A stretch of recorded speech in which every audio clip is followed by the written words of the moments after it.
Welcome to the next installment in my video lecture series for macroeconomics. And in this one, we're going to take a look at unemployment, in particular, just to give you an idea of how the unemployment rate is calculated, who's included in these employment statistics, who's excluded. So realize that we're talking about two different things: the labor force participation rate, the percentage of the population who are in the labor force, and then we're going to take a look at the unemployment rate.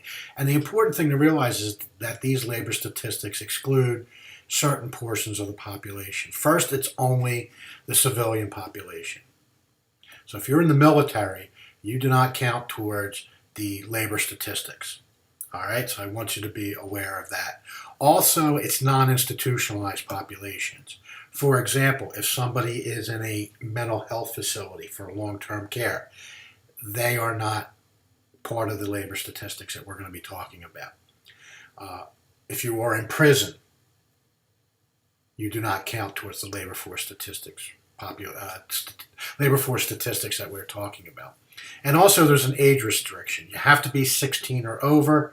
Obviously, this would vary depending on the country, because different countries have different norms about when it's appropriate for somebody to be working. But in the United States, generally, people cannot work until they're roughly 16 years old. So obviously, categorizing a 7-year-old as unemployed doesn't make any sense, because the mores of society, children that young do not normally work, so they don't count towards these labor statistics that we're talking about.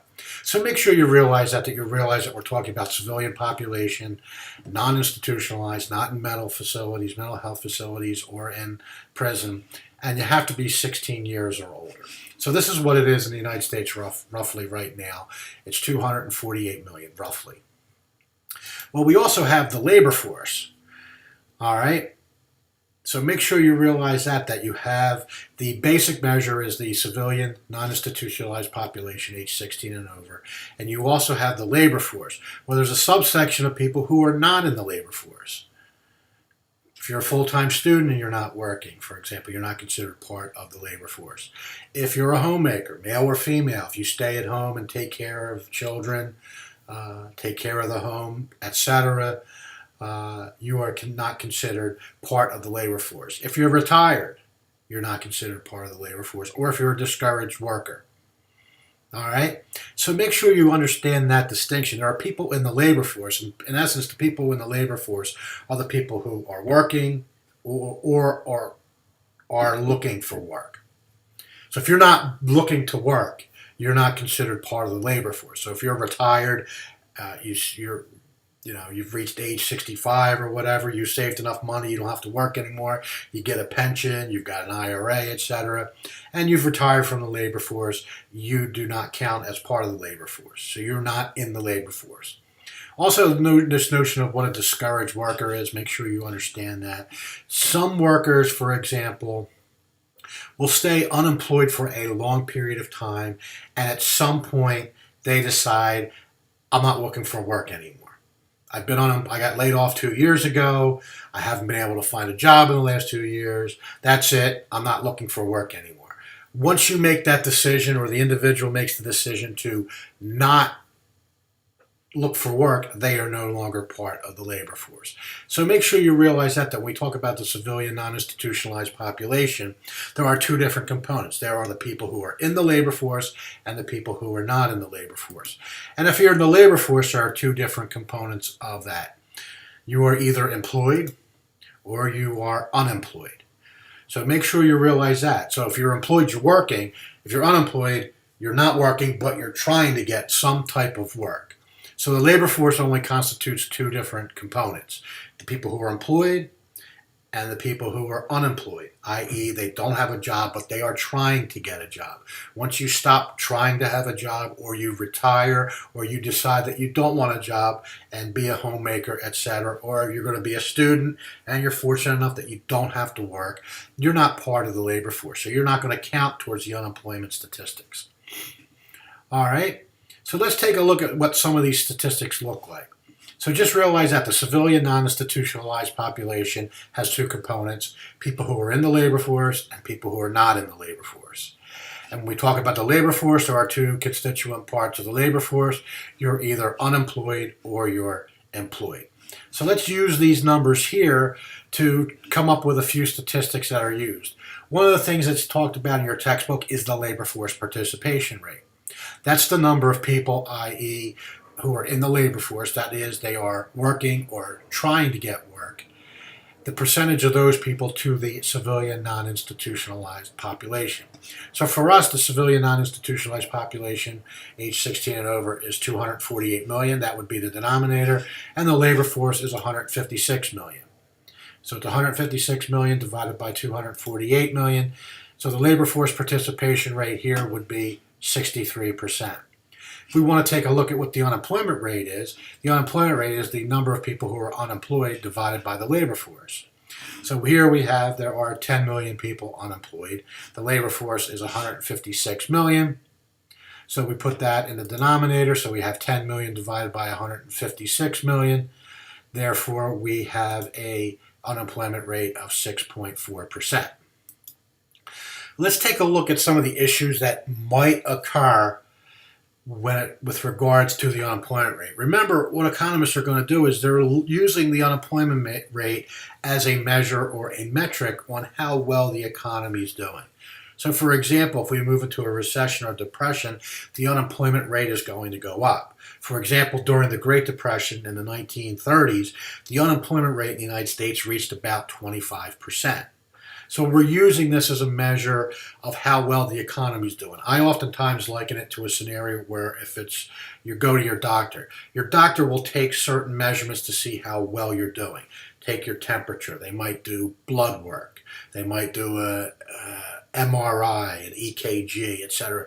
These different measurements to see how well you're doing. Think of the unemployment rate as how well the economy is doing.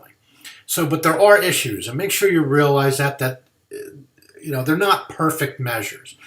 For example, there might be an underestimation of the unemployment rate. For example, during recession, some people who are working full-time are forced to take part-time work. Their company cuts their hours and cuts them to part-time workers. Part-time workers still count towards being employed for the unemployment rate. So the unemployment rate doesn't measure the fact that some people had their hours cut during a time period. So it might actually underestimate the impact of a recession because part-time workers are being counted as employed, even though some of those workers had full-time jobs and had their hours cut. Also realize that there might be a potential for overestimation, that the unemployment rate might be artificially too high. For example, you might have some individuals who stopped looking for work, but when they go to the unemployment agency, they tell them, oh, I'm still looking for work. Because once they stop looking for work, they stop getting unemployment benefits. So they might, for example, half-heartedly look for work in order to maintain their unemployment benefits. Some people might have unrealistic wage expectations. All right, they might think, well, I was making $100,000 before I got laid off. I'm still going to make $100,000 in my new job. They might not realize that maybe their skill set is not quite as high as it used to be, or that after being unemployed for a year or two, their skills might have eroded. So they might be unemployed just because of the fact that they haven't adapted their wage expectations to the new economic environment. Also, some people work under the table, i.e. they work illegally. They work for somebody, the person doesn't declare them, doesn't pay taxes, doesn't pay Social Security. So they are working, but they're not being declared as working. So they're actually considered as unemployed in the unemployment statistics, but they're actually being employed in the underground economy because they're not paying their taxes and the employer is not paying their taxes. Also realize that there's a discouraged and encouraged worker effect that goes on with this. All right? And realize that if you get laid off and you take a long time finding a job, 6 months you haven't found a job, 9 months, 12 months, you start going on to another year and you haven't found a job, some people drop out of the labor force. They just stop looking for work. So if you're unemployed, and then you decide, I'm no longer looking for work because I can't find a job, you're no longer unemployed. You don't count as unemployed in the unemployment statistics. So this might underestimate the level of unemployment. It's called the discouraged worker effect. So let me give you an example here. We have 6 million people unemployed, 88 million people employed. From this, we have 6 million over 6 million plus 88 million. That gives us an unemployment rate of 6.4%. What we're going to do is we're going to make an assumption that all of a sudden a large amount of these workers all of a sudden become discouraged. And let's see what happens to the unemployment rate. So let's assume that 1 million workers become discouraged. Now, I know this might be a ridiculous notion that might not occur in the labor market, but I'm just using this as an example to show you that when people get discouraged and they decide they're no longer looking for work, what exactly happens to the unemployment rate? So let's take a look at that and see exactly what happens here. If we do that, now the number of unemployed people is 5 million, and the number of employed stays at 88 million, but you can see here, now we have 5 million in the numerator and 5 million plus 88 million in the denominator. The unemployment rate now is 5.4%. So you can see as an economic policy maker the issues here, that if you saw the unemployment rate go from 6.4% to 5.4%, you could interpret this by saying the economy is doing well. The unemployment rate is shrinking. More and more people are working. But you would be getting an erroneous picture of what's occurring, because the drop in the unemployment rate wasn't due to the fact that the economy is doing better, that there's more production, there are more jobs. It's just due to the fact that people decided to stop looking for work, and that's why the unemployment rate fell.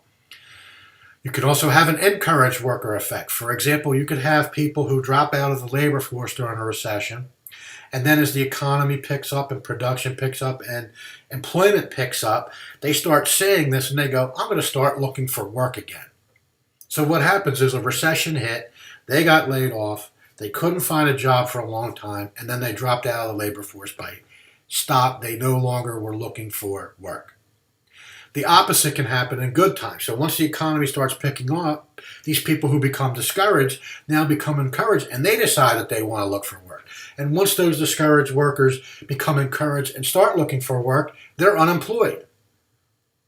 So make sure you remember that once you start looking for work, you become unemployed until you find a job. So realize that during good times, the unemployment rate might actually be overestimated. So let's take a look at this. We're going to use the same exact figures we did before. And here we are again starting with a 6.4% unemployment rate. Let's take a look at if all of a sudden 1 million people, workers become encouraged. They decide to enter the labor force. So what's that going to look like? If I click one more time, hopefully this will come up. You can see now that we have 7 million people who are unemployed. The number of employed is still 88 million. And when we work that out, it's 7 million over 7 million plus 88 million. And that equals 7.4%. So if you were an economic policy maker, you might look at this and say, boy, the economy's not doing well. The unemployment rate just went up by a full percent. It went from 6.4 to 7.4%. We're moving into a recession because the unemployment rate's going up. And you would once again have an erroneous picture of what's actually going on in the economy. The increase in this unemployment rate wasn't due to an economic downturn. It was due to the fact that we had an encouraged worker phenomenon. Workers who were not part of the labor force become encouraged and become part of the labor force.